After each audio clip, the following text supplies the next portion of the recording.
Unaweza ukapasi nguo ikiwa inaning'inia, sio lazima utandike kwenye meza. Hii ndo 3 in 1. Hii ni 3 in 1. Mvuke wa kutosha, unapasi kila aina ya nguo. Kuna nguo zingine zina machata kama haya, kama jinsi unavyoona. Hii ni plastiki material, hii nguo inajivuta.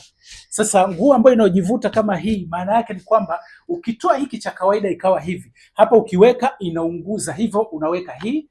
Baada ya hapo, hata ukipitisha kama hivi, unapitisha namna hiyo, chini unaminya, hapa kuna button. Ukifanya namna hii inatoa ule mvuke, minya namna hiyo inatoa ule mvuke. Umeona kama hii mikunjo hapo, hii ni mikunjo, unaitoa tu namna hii mara moja, kama jinsi kama hivi, peleka namna hii. Umeona mambo haya hapa? Hivyo utaendelea ukifanya kitendo kama hiki. Suti ulioivaa siku moja, hivyo hakuna haja kupeleka kufuliwa tena, utakuwa unaichosha suti yako.